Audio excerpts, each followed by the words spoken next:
On today's show, the bullet point, our top 4 topics in the areas of news, technology, politics, and entertainment. Choose the one you want to hear the most by visiting our Mastodon page at mastodon.vtip.me/@whatyoumissed. Choose one out of the 4 and I'll read it for you live. Then, breaking news in the areas of politics, national and international stories, live on air as it happens.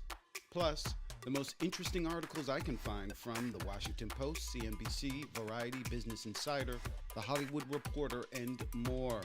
Then, a moment of Krug, a Paul Krugman op-ed that is a must-read.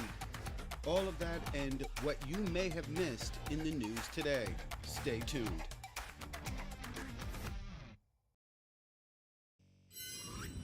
Welcome to What You Missed. I am your host, Eric Darnley Small. And on today's show, we are going to be doing a very interesting deep dive that I think is really important. One of the things to know about this show and about what I try to do on this channel is sort of expose my thinking and kind of try and get a dialogue with viewers about where you're at on a number of different issues. One of the things we're going to focus on today is what I have been talking about for a long time. And what I try to do on this channel is show my homework.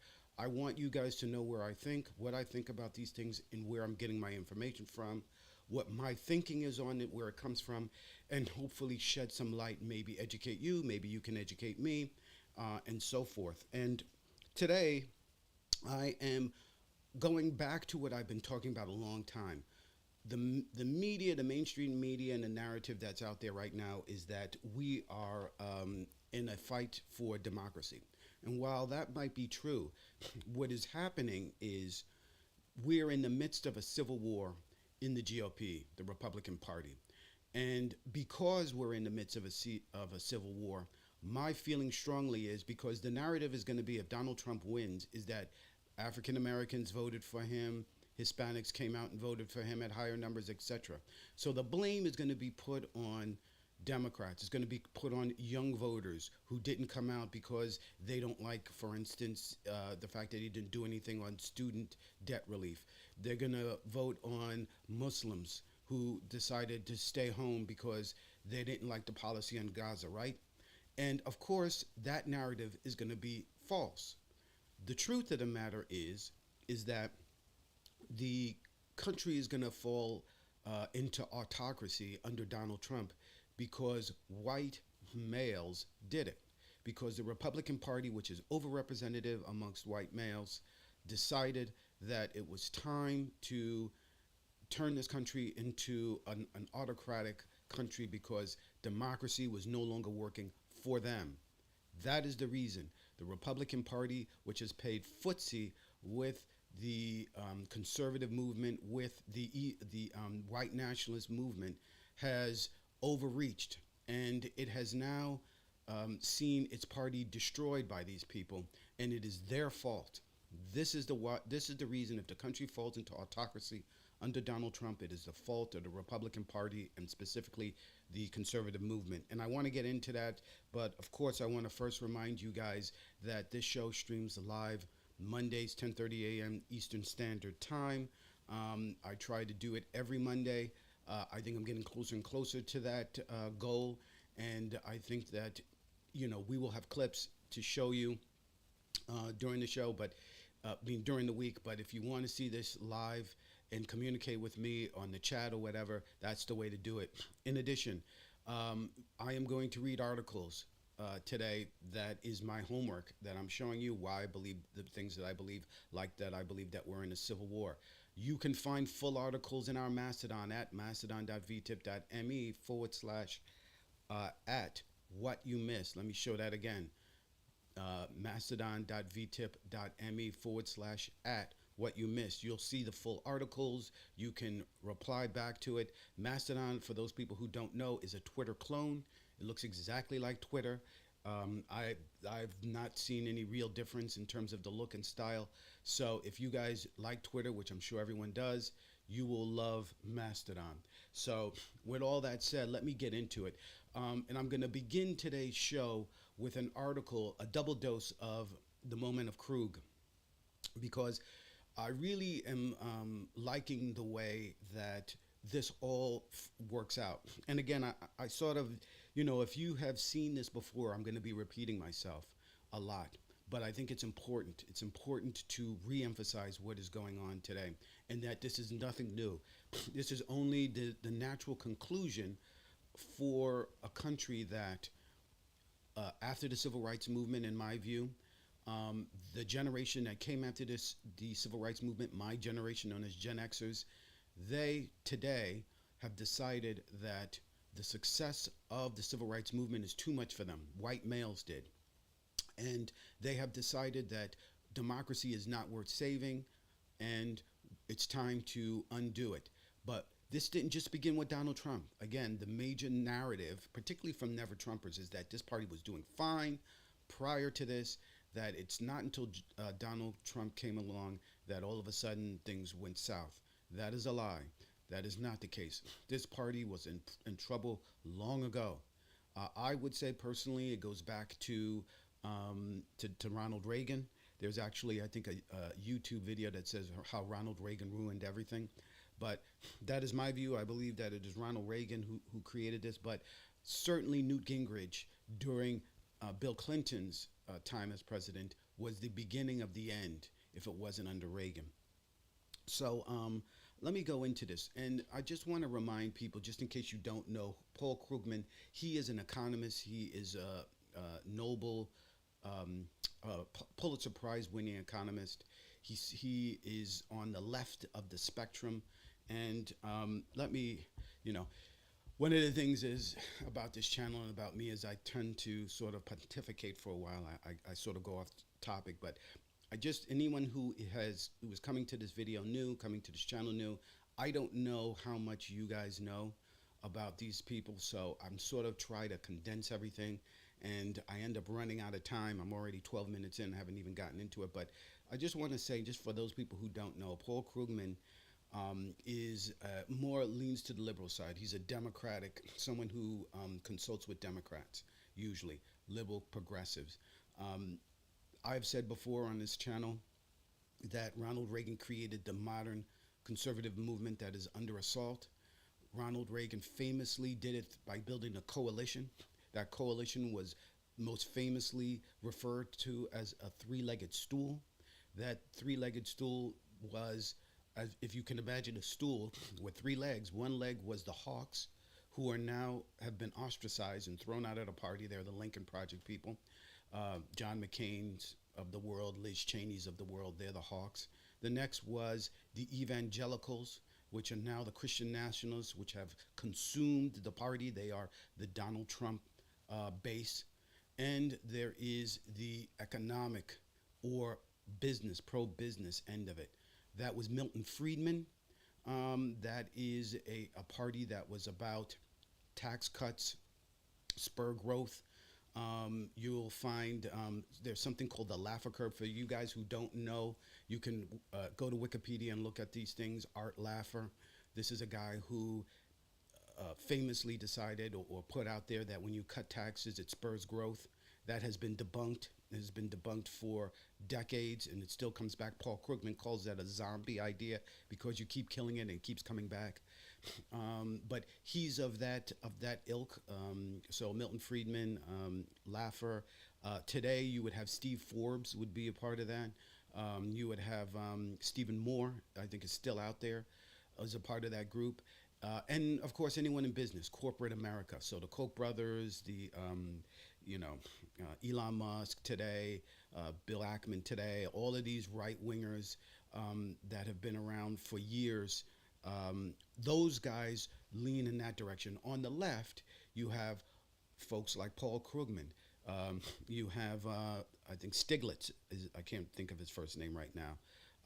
You have Robert Reich, who has a YouTube page, by the way. You should check him out. He was Treasury Secretary in the Clinton administration. You have, I think, Treasury or, no, he wasn't Treasury Secretary. I'm sorry. I'll think of it in a minute. But anyway, you have these guys who are what you would call Keynesian economics, right? So these are the guys who believe that government has a huge role in spurring growth and keeping the economy growing, and they believe in regulation. So politically, they would be aligned with Elizabeth Warren types. They would be aligned with Katie Porter, those types, right? Paul Krugman sort of hews from that side of it. And, he believes that government has a role to play. The biggest area of difference that these folks come from, and again, read about this yourselves. I think if you want to look into this, look at the '08, '09 Great Recession, right? Look at how that unfolded. Look at how it turned out and how it came back. Look at, what just happened recently after COVID, right? Keynesian economics believes when you have a crisis that the government has to pour money into the system to lift all boats. The Milton Friedmans of the world believed, much like Herbert Hoover, that you have to cut taxes and cut spending. You have to rein in deficits at that point in time. And for folks that of course, the biggest experiment of this was the Great Depression, right? You had the stock market crash of the 1920s. That led to the Great Depression because the country was on what's called the gold standard. That meant that for every dollar you had, you could go to a bank and get a piece of gold for that, right? And that boxed in the ability for the government to adjust when you have a huge shock or a huge crisis like the stock market crash in the 1920s. So what comes out of that, right? Herbert Hoover was, I think nobody thinks, on top of being, racist, I don't think anyone thinks of him kindly, because he was the president at the time that created because he decided to move more in a rein in spending. It created the Great Depression. Banks failed all over the place. So what came out in the 1920s is the Fed, the current U.S. the U.S. Fed, and they got off the gold standard and created credit, what we know as credit today. And that's how we have the flexibility to be able to print money and to be able to stimulate the economy when you have crisis like that. But on top of that, you had strict regulation. Glass-Steagall comes out of that time where it separated commercial banking from traditional banking, etc. These guys, the Milton Friedmans of the world, turned around, and unfortunately, under Bill Clinton, they got rid of Glass-Steagall, and within however many years it was, from what was that, 8 years or whatnot, we had our first crash, the Great Recession after Glass-Steagall. That may be a little bit long, maybe like 10 years after. So that is the ideological difference we have here. Conservatives believe in the Milton Friedmans of the world. The liberal progressives are more your Keynesians. They're more of the Paul Krugmans of the world. And what I like about Krugman is that he has an op-ed out of the New York Times, and not only does he stay with economics, but he connects economics to politics. He makes a crucial connection there that I think is very important. And it's important for a number of reasons, primarily because these two things interact with one another. When you begin to make changes like tax cuts, when you begin to cut up, take apart policy that's been around for many years that has kept the economy strong, it has dire consequences and it has huge problems. It's also extremely important, and I'm going to beat this drum all year. You're going to hear me talk about this over and over again, because I predict, particularly if Donald Trump becomes president again, we're going to have a major crash happen. And I'm not big on this, because that's the argument and that's the conversation right now in the on the right and on the internet, is that the market is going to crash, join Bitcoin, join all these other scammy things. But I truly believe, and I think that the election year and Donald Trump's antics and his different court cases have dominated a lot of the coverage, particularly if you're on CNN, MSNBC, and these others, even on Fox News. But it's easy to miss what's really going on. And one of the things that's huge is that you had very close to a run on the banks last year. We almost had a bank failure last year. I talked about this in a video. You can take a look at stream.vtip.me. I have a video about how China's biggest, largest um, uh, uh, real estate developer went belly up. And I mean, we're talking about billions and billions of dollars. There's one in Europe that also went south. Um, these things are huge. They're very significant. And right now, you've got two huge problems that are still unresolved in America. You have the real estate industry is struggling.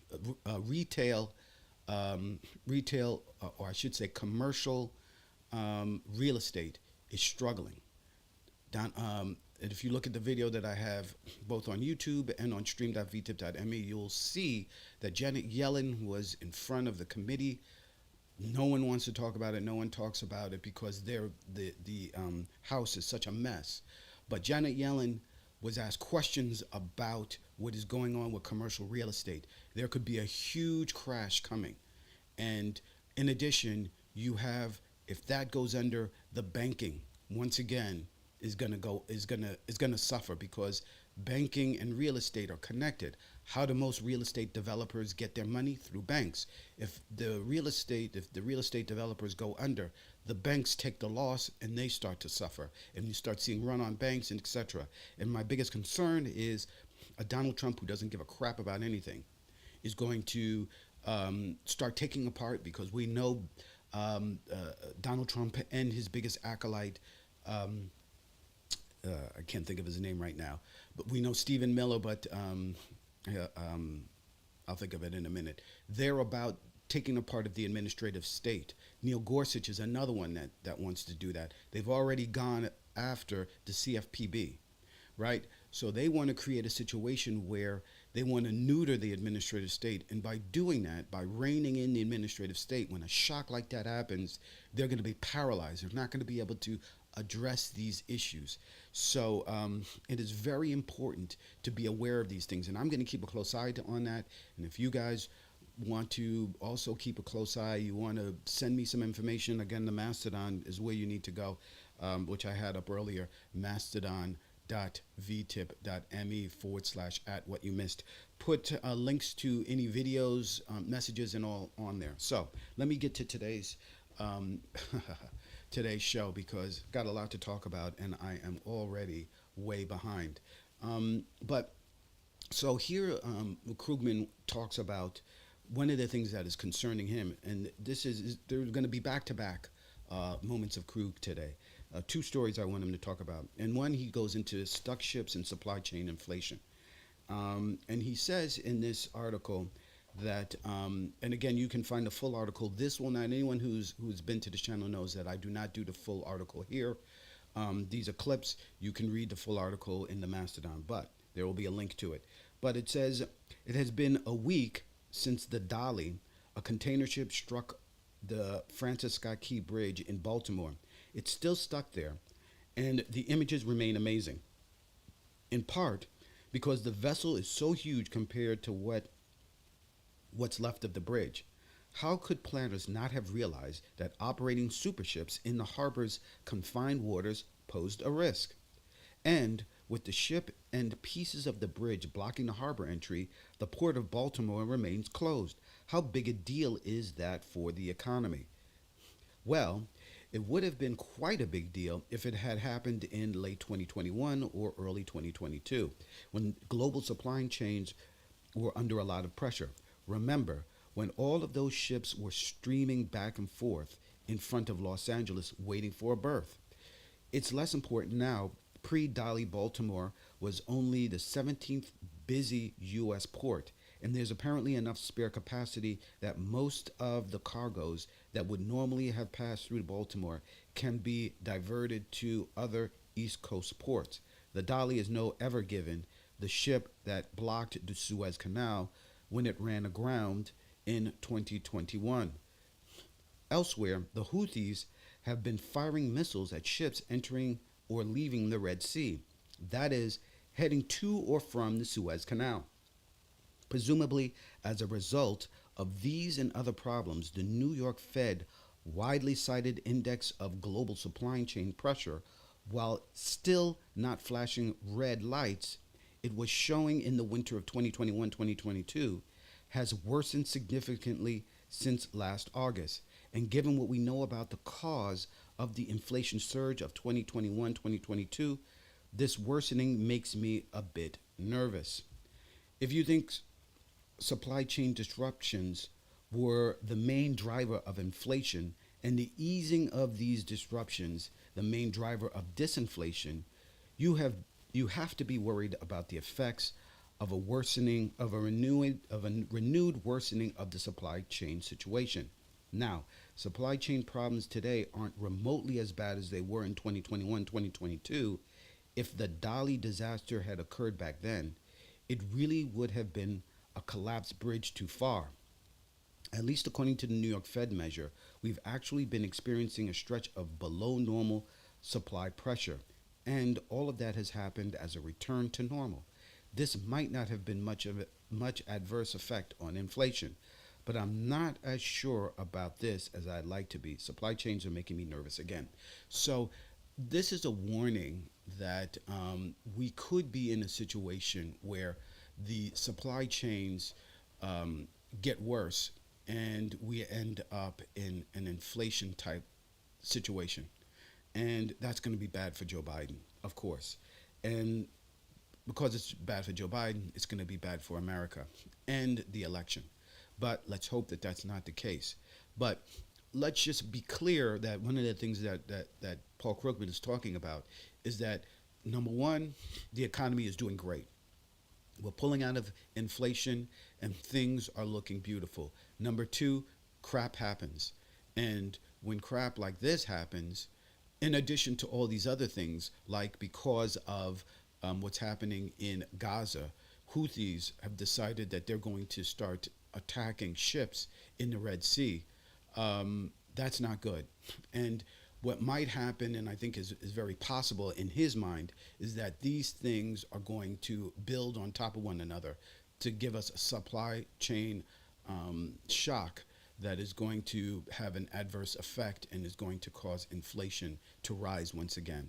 So that's something to take a look at. But what's important to note here is that what Krugman is saying is that this is something that is unfolding now. It isn't something due to policy by Biden. You'll hear a lot on the right and even some on the left talk about we spent too much money, right? We gave people too much money, or it's the $20 an hour that California restaurant goers are getting. That's the cause of inflation.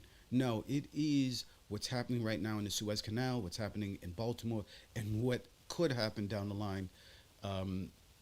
Who knows what other shock is going to happen. I just mentioned earlier at the top of the show about the retail industry, commercial industry. So those are the reasons why if inflation comes back, it comes back. It is not that we spend too much money, as you've been hearing from a lot on the right, that we spent too much money during COVID. By the way, we spent that money under Donald Trump, right? Not under Joe Biden. Joe Biden continued it and then stopped it, but we spent it under Donald Trump. No one wants to talk about that.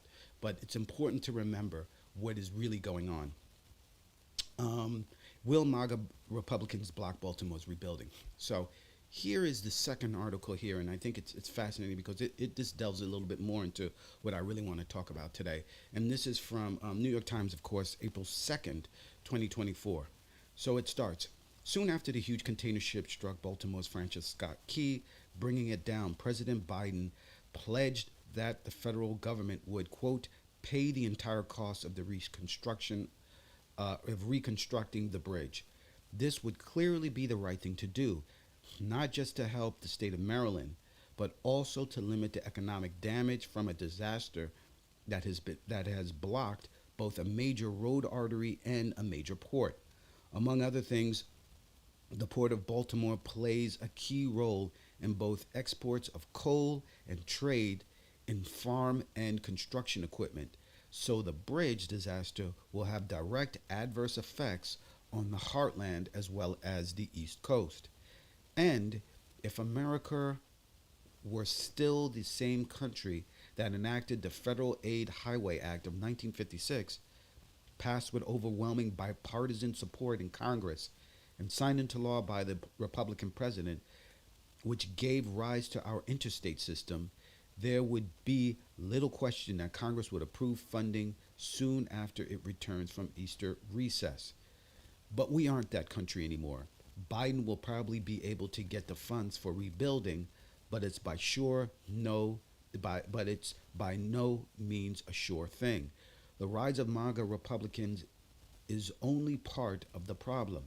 I've seen several people citing the response to the 2007 collapse of the Interstate 35 West Bridge in Minnesota as an example of what things were like in a better political era. Indeed, within days, Congress voted unanimously to provide $250 million in aid. But that was a one-off. The Minnesota bridge collapse highlighted the decaying state of America's infrastructure, and one might have expected the disaster to lead to real action, but it didn't. President Barack Obama pleaded with Congress to approve broad increase in infrastructure spending and was able to sign a highway funding bill in 2015, but for the most part, he was stymied by GOP opposition. As President Donald Trump repeatedly promised to revamp America's infrastructure, its infrastructure week became a running joke, but never delivered. Major action on infrastructure didn't happen until late 2021 with the enactment of the bipartisan infrastructure law, which, despite the name, received only 13 Republican votes in the House. And that was with Democrats in full control of Congress. It's not foolish to worry that MAGA hardliners will block aid to Maryland in much the same way that they block aid to Ukraine. But again, MAGA is only part of the problem. Let's look for a minute about why it took 14 years after the Minnesota bridge collapse for us to finally take major action on infrastructure. Extreme partisanship, which took hold long before Trump took control of the GOP, is part of the answer. It was clear through most of the Obama years that Republicans wanted to prevent good things from happening on a Democratic president's watch. There was also an element of reflexive opposition to government spending in general, no matter how obvious the need. Finally, to the extent that Trump had anything like an infrastructure plan, it was very well Trumpian. Even before he took office, I predicted that he wouldn't actually do much to build infrastructure because he and his associates clearly weren't interested in producing a clean plan for government investment. The history here is reason enough to worry about rebuilding in Baltimore, even if the bridge collapse hadn't been caught up in the culture war politics. But of course it has. MAGA Republicans and media figures wasted no time after the bridge collapse trying to cast blame on the usual suspects, including funds meant to be spent on green energy and, in particular, diversity initiatives in the immediate wake of the key bridge collapse. A Republican state legislator from Utah replied in a post on X, which is Twitter, disparaging a member of the Maryland Port Commission, writing, quote, "This is what happens when you have governors who prioritize diversity over the well-being and security of citizens." A Republican former state legislator from Florida posted a video clip of the key bridge collapse with the caption, "DEI did this." Baltimore's mayor, Brandon Scott, has been a special target on X, the site formerly known as Twitter, for no apparent reason other than the fact that he's black. So, will partisanship and conspiracy theory get in the way of rebuilding the key bridge? I'd like to dismiss that risk, but not that long ago, if you asked me, I wouldn't have expected Republicans to stonewall aid to Ukraine either. So this is no time to be complacent. So Paul Krugman gets exactly where I want to be next, because what we're seeing and what he's seeing is the fact that the Republican Party, and I have continued to say this over and over again, they hate Democrats more than they love the country. And this did not begin with Donald Trump. People like to say it did, but it does not. This was a function of a already toxic Republican Party. The Republican Party was already moving towards authoritarianism. Conservatism at its core Conservatism has many different parts, ideological part, a policy part, etc.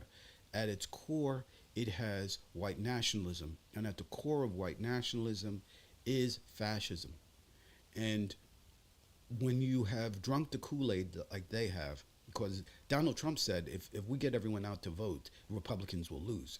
So he is admitting that the American people don't want what these people are selling. But because they cannot do anything, and because they hate America, they hate Democrats so much, and they also hate America so much, what they're trying to do is create pain for the American people, pain for the Democrats, which is when they're in power, you're creating pain for the American people. And by creating pain for the American people, they hope that they'll find disfavor with Democrats and get into power. This is extremely cynical, but the Republican Party has been at this way before Donald Trump. Donald Trump saw this and said, I can do that too, and I can do it even better. And that is what he's doing. But make no mistake, this began with the conservative movement going way back before Donald Trump. Donald Trump was probably a Democrat when this was really going on, more than he was a Republican. But this continues on. This problem, this war within the Republican Party, and this problem with Republicans continually looking towards anybody to put in positions of power, as long as they sound like they are Donald Trump acolytes, that they are MAGA, even white nationalists. And this is from the ReidOut. This is MSNBC's Joy Reid show. And a quote from it says, "This is not who we are. Oklahoma town expels neo-Nazi politician who marched in Charlottesville." And I want to play this again. I've said this before. If YouTube might cut this out or force me to cut it out due to copyright because of this, I think it's an important video. It's important to show, so I'm going to play it. But if this doesn't play, you can go to stream.vtip.me and you'll be able to see the full video there. But this is Joy Reid speaking to folks that I really like about what's going on or what happened with this particular case in Oklahoma. And it's instructive because it goes to show just how desperate they are for anyone to save them, because they see the country moving away from them. They see, and when the attack on DEI is an attack on attempts to level the playing field, and they see it as a threat. They see Democrats, blacks, women, gays, transgender, they see all of them as a threat, workers as a threat to them. And that all comes before Donald Trump, and all of that is authoritarian in nature. So let me see if I can play this, and I will talk about it in more detail coming up. But we begin tonight in Enid, Oklahoma, a town that voted this week to remove City Council member Judd Blevins after local activists discovered that not only did he once lead an Oklahoma chapter of the white nationalist group Identity Europa, which they pretentiously spell with a V where the U should be, but he also was one of the torch-wielding neo-Nazis chanting, "Jews will not replace us," in Charlottesville, Virginia in August 2017, something NBC News reporter Brandy Zadrozny confronted him about last month. You were a leader in an Oklahoma chapter of a white nationalist organization, and I want to know if you have any explanation to that. Then why did you march and unite the right? Why did you hold a tiki torch? Blevins has somehow denied that he has ever been a white supremacist, but at a candidate forum last week, he said his activism was motivated by the same issues that got Donald Trump elected in 2016. And he also defended marching in Charlottesville, saying he only did it to preserve the precious statues of the Southern troops who went to war against the U.S. military, which he's also a veteran of. Now, you may remember that the march was led in part by a man named Richard Spencer, who does admit proudly to being a white supremacist and who has in the past called for peaceful ethnic cleansing of America and advocated for a white ethno-state, and who, upon Trump's 2016 win, urged his supporters to, quote, to chant "Hail Trump" with their arms raised and party like it's 1933, the year that Hitler came to power in Germany. Spencer was a headline speaker at that 2017 Unite the Right rally, spouting this ideology to an audience of several white supremacist groups, including Identity Europa with a V. But Spencer was also, believe it or not, classmates at Duke University with none other than Stephen Miller, a senior Trump advisor who wrote some of Trump's most inflammatory speeches and who also helped create the family separation policy that led to several migrant babies being ripped from their mother's arms. The two were reportedly members of Duke's conservative union. And when Miller was given the White House role in 2016, Spencer praised him, saying Miller could do, quote, good things for white America. Nowadays, Miller runs an organization called America First Legal, which has filed multiple lawsuits aimed at eviscerating DEI programs and fighting anti-white racism, which Judd Blevins has said is also his purpose as an activist. But back to Richard Spencer for a moment. What he is most known for, other than Charlottesville, is coining the term alt-right, basically as a more palatable way of saying white supremacist. Which brings me to another familiar face, Steve Bannon. Bannon, of course, was co-founder of Breitbart News, which he described as the platform for the alt-right, essentially a safe haven for Spencer and friends. And when Donald Trump ran for president in 2016, Bannon was appointed chief executive officer of his campaign, which ultimately led to a spot as chief strategist in the Trump administration, creating a direct line of white nationalism to the White House, the highest level of government. And, well, you know the rest. This is how white nationalism has become normalized in American politics. Someone like Judd Blevins wouldn't even have been able to get elected in the first place if it weren't for the likes of Donald Trump and his ability to make white supremacy mainstream. I mean, it may be the one thing, besides getting the party of Reagan to love Russia, that he was actually able to do that no one else has. Because this ideology has always existed. And people have tried in the past to implement it in our government many times, but they've all failed because they never have been able to attach this rot to a major political party until now, with Trump's help.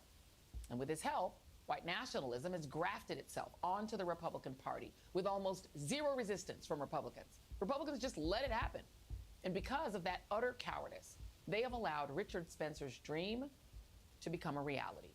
Joining me now is Brandon. All right, I want to pause it there. I encourage people to go and take a look at the full video because they have Stuart Stevens, who I like a great deal because he's a guy who's one of the best out of the conservative movement, who has come out, wrote a book, and has admitted to the Southern strategy and using the Southern strategy, and has admitted that this is a disaster for the Republican Party, that this is all about race, etc. So take a look at the full video there. I don't have a time to run this whole thing today because I still want to get to more. But the important part of this video is, number one, what I love that Joy does is she connects the dots. And that's extremely important here because it's important because the media and the folks who are no longer a part of the Republican Party, like folks in the Bulwark, folks who are in the Lincoln Project may, except for Stuart Stevens and some, may try to let you believe that the party was totally fine until Donald Trump showed on the scene. And through connecting the dots there, we know that the party wasn't fine prior to that the party collapsed under this ideology, was taken over because it was already within the party. They thought that they could control this thing, in my belief, in order to get votes, particularly in the South, and in order to cleave Democrats, who later would become Republicans, the so-called Dixiecrats. They needed them in order to win back the South after the Civil Rights Movement. And in order to bring them in, they had to bring in these white nationalists. And these white nationalists clung on to the Republican Party, clung on to that three-legged stool that Reagan created. And its ideology, it saved the ideology of white supremacy from oblivion, from being destroyed by this country, and truly creating a sense of a shift, a way of actually having this country really get past and begin to deal and reckon with the legacy of race. Instead, They chose to double down on race and get back to it. And this was created, the seeds were planted after 64, 65 legislations, all the way beginning again with Reagan in 80, moving to today. You know a thing by the way it behaves, and that is the history of the Republican Party. Then you can see with Joy Reid's excellent chart there how this began on the fringes with a guy who's a very fringe guy. This guy, not Nick Fuentes, but I can't think of his name, the Unite the Right guy who she just mentioned. It begins with him, and it makes its way to Stephen Miller, to Steve Bannon, who was the strategist. That was the name I was trying to think of before, all the way to the White House, Donald Trump. And those people are ascendant today within the Republican Party. And anybody who has, and I've never seen the tech industry in particular, but I've never seen the business industry so willing to join these folks. I mean, it's unbelievable what you're hearing out of Elon Musk, Bill Ackman, what you're hearing out of, well, we already know the Koch brothers were a part of this, but the attacks on Disney, which I want to do a whole video on that at some point in time. But I want to continue this conversation because what's happening with this break within the Republican Party, this civil war that's happened, right?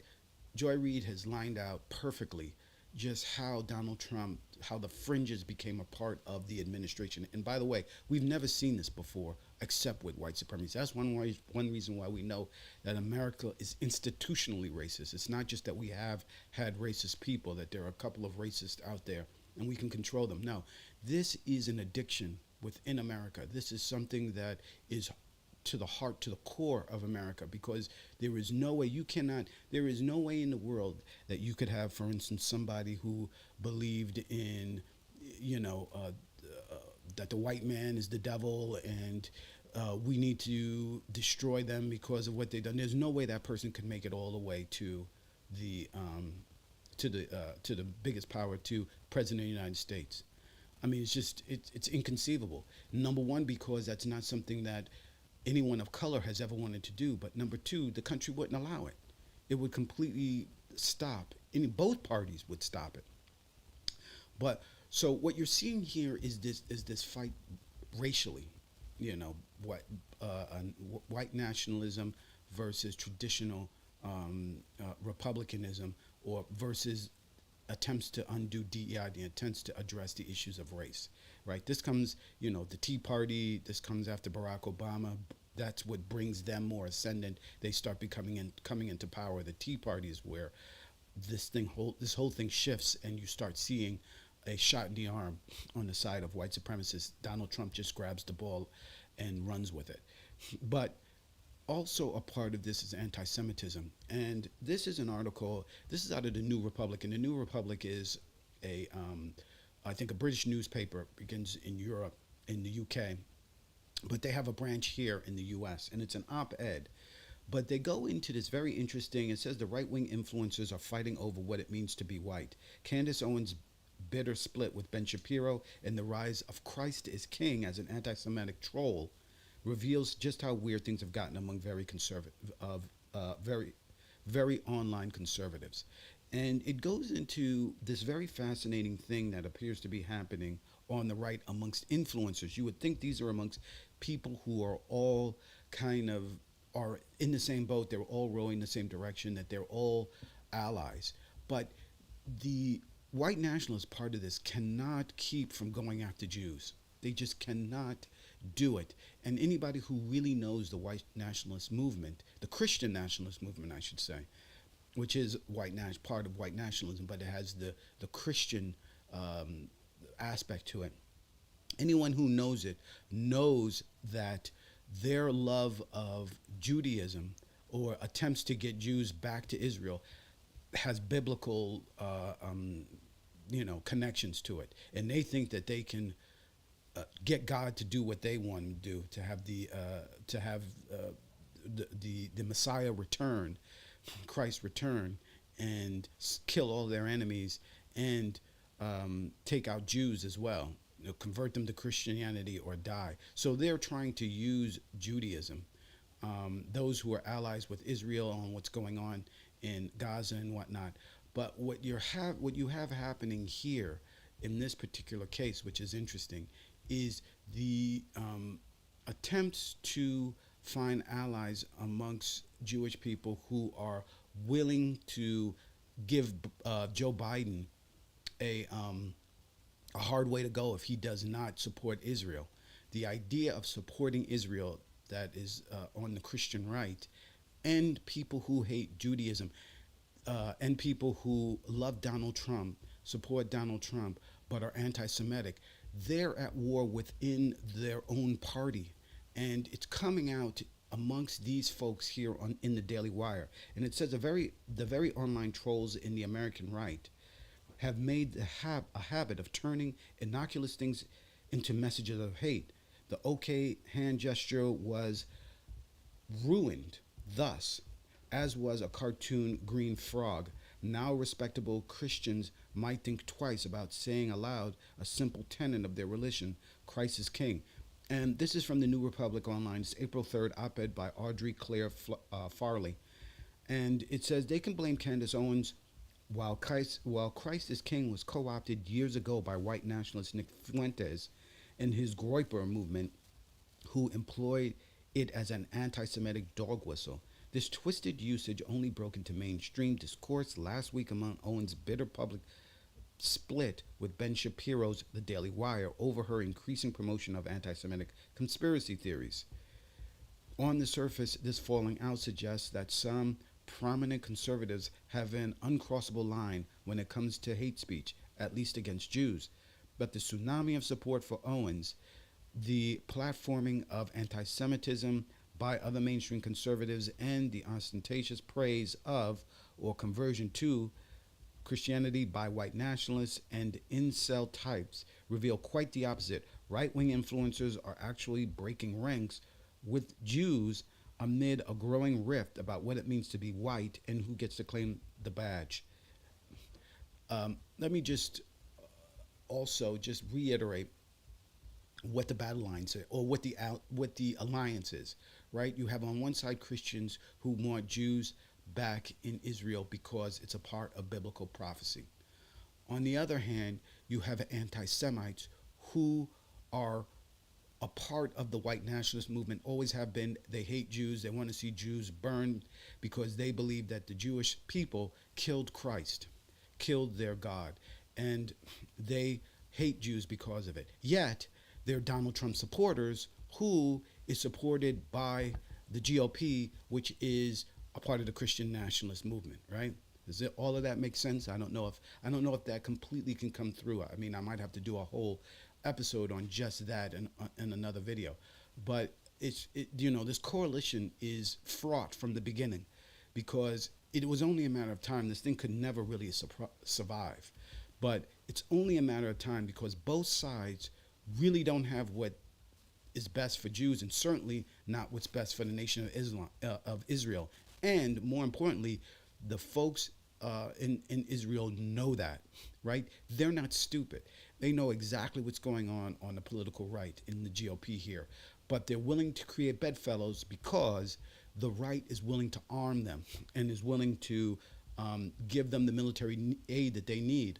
But here in Israel, the nation of Israel, particularly under Netanyahu right now, is again, just like with the GOP under Ronald Reagan, they've created this coalition. They think that they can use these people, but it's going to turn out bad for the nation of Israel down the line. But let me continue on this fascinating article. And this is an op-ed. This isn't a report. This is actually an opinion piece. When Christ is King began trending on X late March, some conservative Christians expressed weariness over the phrase weaponization, even as they recognized it as a core belief of their religion. But they were in the minority. The Blaze and Turning Point USA pundit Lauren Chen hosted a live audio show on X to discuss the dust-up with Fuentes and Daily Wire co-founder Jeremy Boring, among other guests, and it was swiftly devolved into a, quote, cesspool of anti-Semitism, in the words of Ben Lorber, a prominent researcher of the American right. A guest popularly known as Sovereign Bra lamented Jews' extraordinary concentration of power in America and described Judaism as satanic. Fuentes said that American Jews shouldn't hold political office and that Shapiro should affirm Christ's kingship. Boring did express concern at Fuentes' statement, but only after praising him as, quote, one of the most talented people out there and saying he regularly listens to his show. Non-Christians on the right have rushed to defend Owens too. Muslim YouTube celebrity Sneeko tweeted Christ is king in what was presumed a gesture to, quote, own the Jews. Businessman, influencer, and accused rapist and human trafficker Andrew Tate posted, quote, as a Muslim, it warms my heart to see the resurgence of spirited Christian declarations. Christ is king, and I pray Christianity regains its strength and protects its societies against the pervasive and constant erosion of morality by the devotees of Satan. Whiteness, masculinity, and Christianity are becoming more tightly yoked in the public imagination, with people hyper-invested in one category, apprehending a need to outwardly invest in the others. These are historically knotted categories. The very concept of race, an outgrowth of gendered Christian thinking about Jews. As scholars like Lindsay Kaplan, Willie James Jennings, Magda Teeter, and Tudor Parfit have shown, conceptions of Jews as dark, weak, fleshy, and fated to servitude were extended to debase people of color and authorized their enslavement. American legal arguments about the inferiority of black people, such as the Dred Scott decision, echoed European arguments about the inferiority of Jews. So it's ironic that Owens, a black woman who seek to, quote, own Shapiro, a Jewish man, with the phrase Christ is king, it's also a sign of just how badly some right-wing influencers will contort themselves for acceptance by the white boys online. So this is an interesting point to make on this author's part. And it's important because it once again reinforces my belief of, quote, of number one, the war on the right. We are caught in the middle of a civil war, and it is on a lot of different levels. It's ideological. It is a part of, and I'm talking about it's ideological and policy ideological. In other words, how the government goes and spends its resources. But it's also within the Christian movement. So it's spiritual, you could say, and it's online. It's amongst the influencer movement. So it is everywhere. It has infected everything. And that is what we're seeing right now. We're seeing this infection spread, and it is a fascinating thing. Also, where it's spreading, it's already consumed the two branches of the government, the executive, presidency, and the legislative, Congress, which is the House and Senate. It has already infected them completely.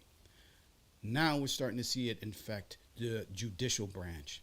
And in this article, and this is from, I believe it's the New York Times, we go into, or they go, no, this is not New York Times, I'm sorry, this is from Vox. This is Ian Millhauser, can't speak this morning, where he goes into this very fascinating thing. And I've always said that, and let me just say, sort of to, pontificate a little bit, but part of what's happening, I believe, is that you have two strains on the court. This is not Millhauser, this is me saying this. You have two strains on the court. What I like to call the quote-unquote blue bloods, which is people, in my view, who believe that their ideology is superior to the rest of us. That is, in my view, the Thomases, the Alitos, the Gorsuches on the court. This is on the right. Then you've got the traditionals and the activist judges. Those are your Kavanaughs, your Coney Barretts, and to some extent the Chief Justice Roberts. Roberts is a little bit of a traditionalist in terms of he cares about the court because he's the Chief Justice, but he's an activist. And those people were put there by the Koch network, by the Federalist Society, by the, by the Mercers, by all of these groups to begin dismantling everything that has come out of the 1960s. Voting rights, women's rights, LGBTQ, gay rights, workers' rights, all of it. That's their job, to disrupt the administrative state. And you can see where they overlap. You can see where they could make good bedfellows, just like what we were seeing with conservative commentators. You can see where the Venn diagram, where you can see where the circles meet. But that meeting is beginning to fray, because the toxicity and the desire for one side to destroy the other is becoming much more prominent. And again, like I said at the top of this, if this country becomes autocracy under Donald Trump, it's their fault. It is not the fault of blacks who didn't support Joe Biden, or the young people who decided to not vote for Joe Biden, or stay home, or Muslims who decided to stay home over Gaza. This is what the autopsy will look like, what the media will be saying if Donald Trump wins again, particularly in the key states. They're going to blame the Democratic Party, the Democratic base. It is not the Democratic base's fault. This is a fault of the Republican Party that tried to play footsie with these people for 40, 50 years. And they lost that battle. And what has happened is all they have done is pave the way, is grease the road, so to speak, for these people to come in and take over. And when they take over, they're getting almost no pushback from the right. In Oklahoma, they're shocked to find out that a white nationalist ended up in position of power and had to recall him. Recalls are very difficult, and they're getting more difficult in red states because red states are authoritarian based, and they don't want people to have power. But let me get into this very, very quickly, because I'm running out of time. But this is entitled "Why Republican Federal Judges Are Fighting Amongst Themselves. Simmering tensions between traditional Republican judges and MAGA judges are starting to boil over." And like I said, this is from Vox Online. Ian Millhauser, April 3rd of last week. And it says, a federal court is picking an unusual fight with one of the federal judiciary's governing bodies, one with implications for literally all aspects of U.S. policy. In March, the Judicial Conference of the United States, one of the federal court's internal governing bodies, announced a new policy intended to combat judge shopping. Some federal courts effectively allow plaintiffs to choose their own judges, which has allowed many litigants with dubious or even ridiculous claims to obtain court orders blocking pretty much any federal policy they find objectionable. One court that allowed such judge shopping, the United States District Court for the Northern District of Texas, announced on Friday that they will defy the Judicial Conference and refuse to implement the new policy. I'm going to say that again. I'm going to repeat that again.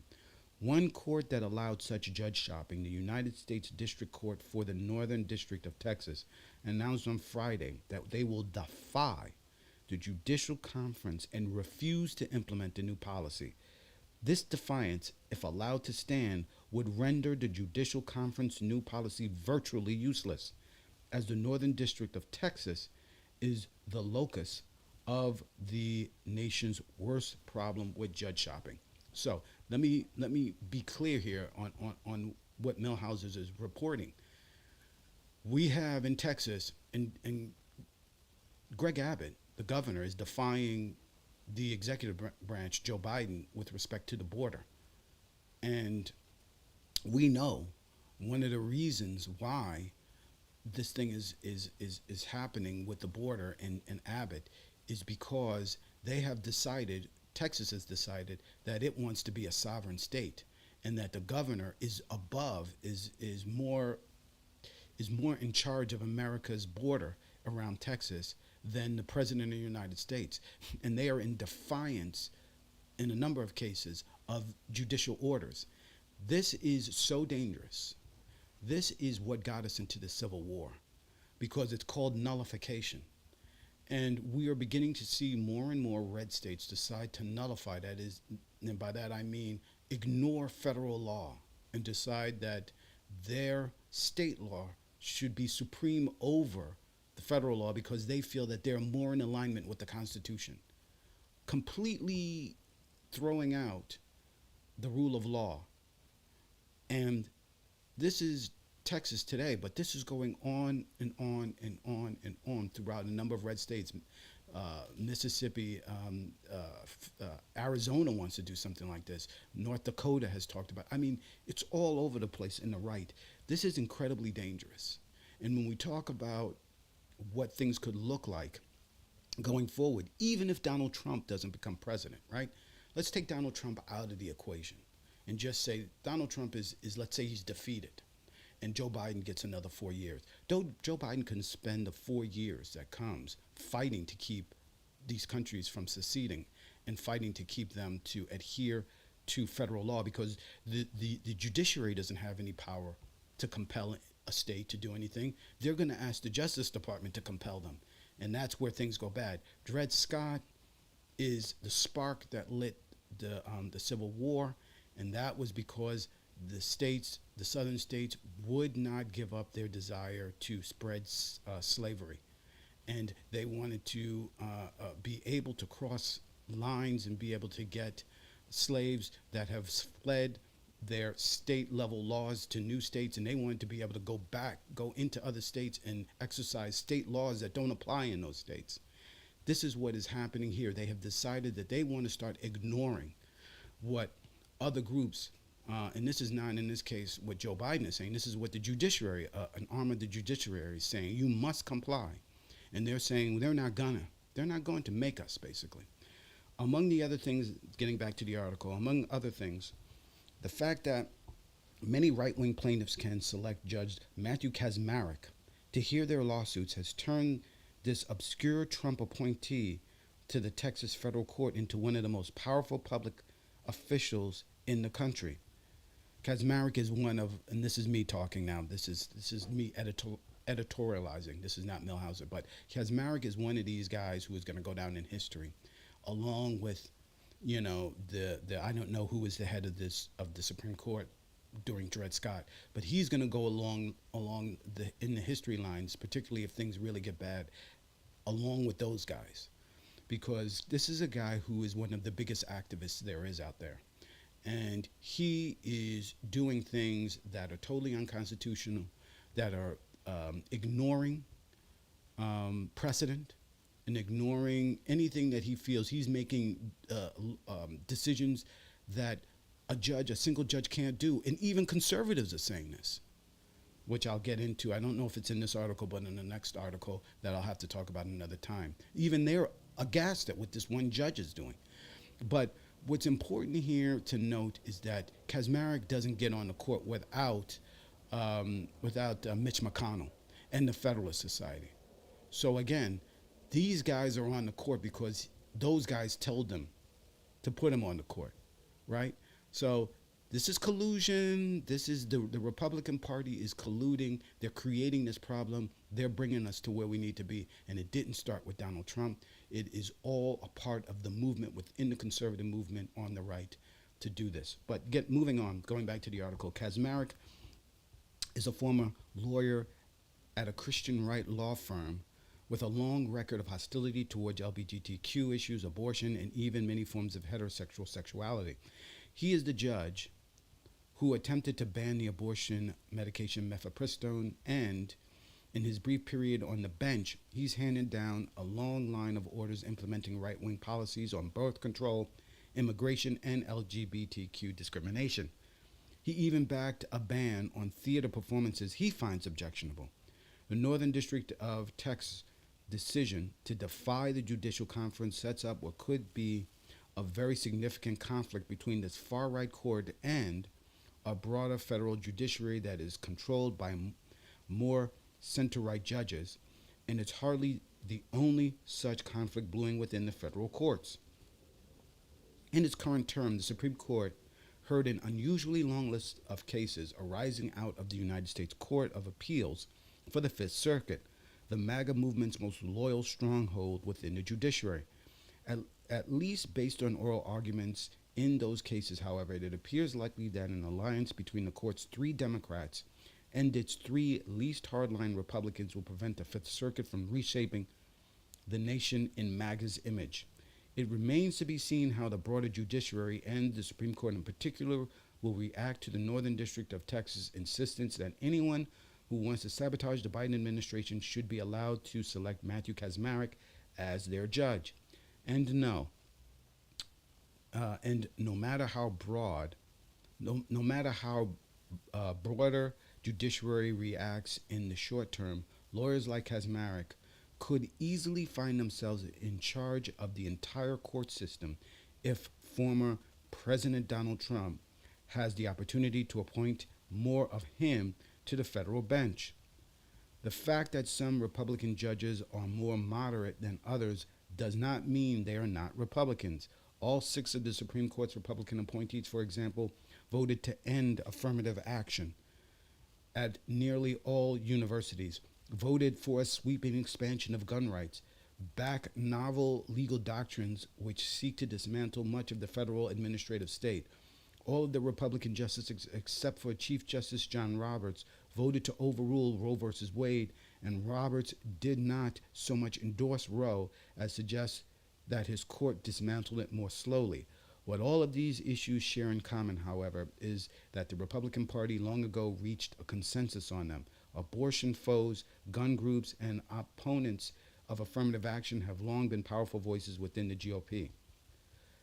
There are plenty of issues, however, where post-Trump Republican Party has broken with its pre-Trump consensus, and on these issues, Republican judges are much more divided. Consider, for example, free speech.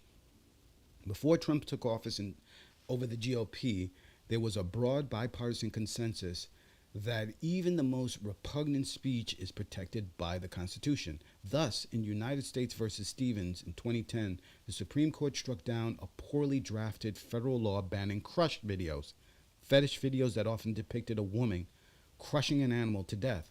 Congress reenacted the ban in a differently worded statute that is less vulnerable to a First Amendment lawsuit.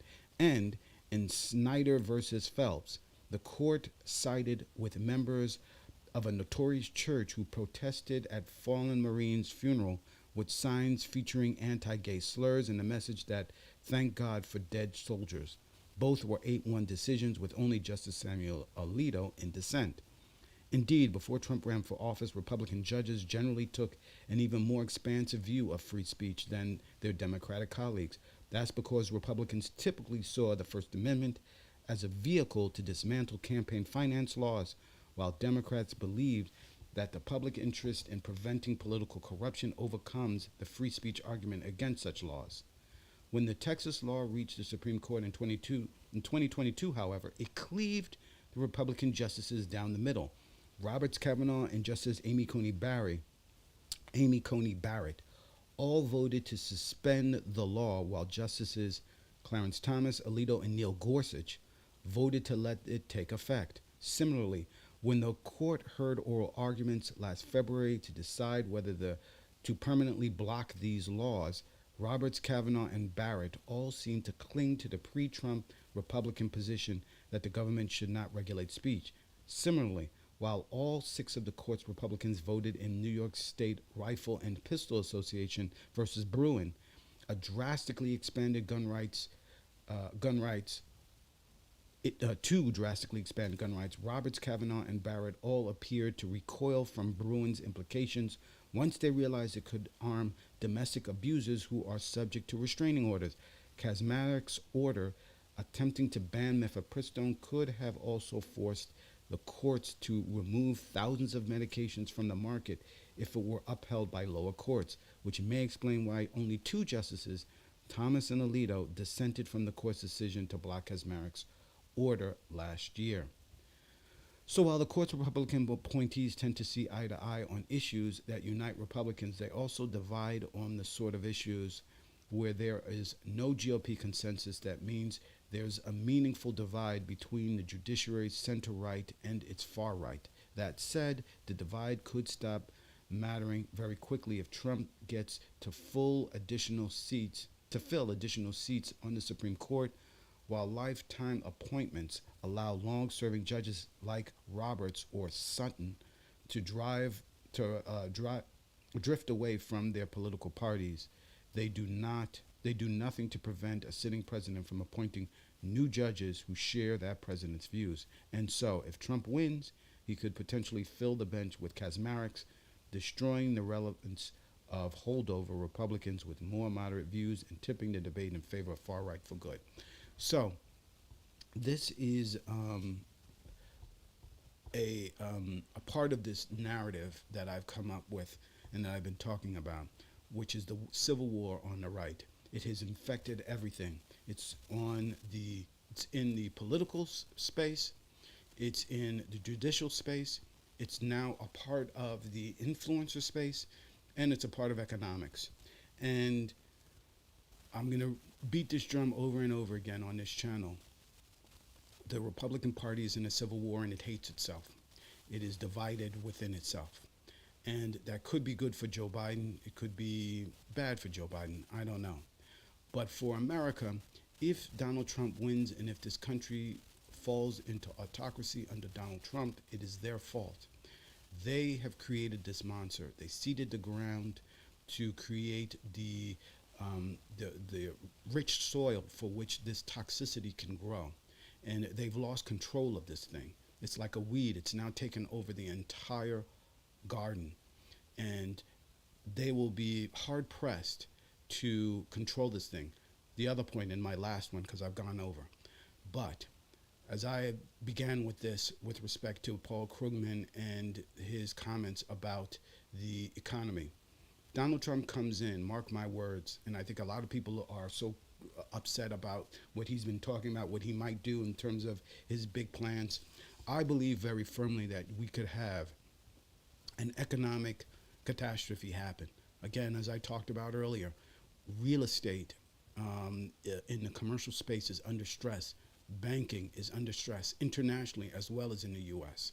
And as Krugman and others talked about, we're having a problem with supply chains because ships are being attacked in the Red Sea, and we have this issue with our ports, which people are like, I have no idea why this hasn't happened sooner. We have so many of these ports that are vulnerable. We have so many that have so much ships going back and forth. If Donald Trump gets in, if he dismantles the administrative state and he weakens the government's ability to respond, he doesn't know what the hell he's doing. And he's going to reflectively do everything and do nothing at the same time. And he's going to create an environment in which things are going to get very, very, very bad for the U.S. And I'm not a doomsayer. Sorry about that.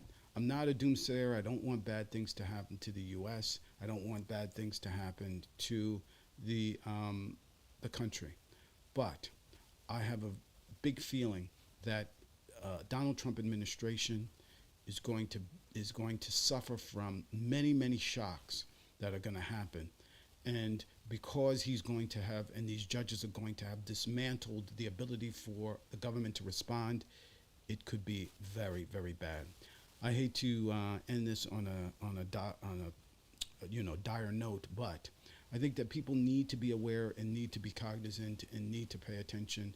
You don't want to miss these things that are happening. They're happening now. They're building up now. What's happening today is going to be big stories tomorrow, and I want to make sure that you guys don't miss it. Check us out on Mastodon. As I've indicated before, mastodon.vtip.me is the Mastodon site /@whatyoumissed. You can send me a message there, send the show a message there, click links, let me know what I'm doing right, let me know what I'm doing wrong, and give me some feedback. And you can join Mastodon at that site or at any other site. Maybe you're already on Mastodon. If you're on Reels, I think it is, which is Facebook's, they're a part of, they, I think, share the same sort of back end or the same sort of protocol. So you may find that that you can take a look at these videos on Reels or on these other places. I think the other one is Blue Sky.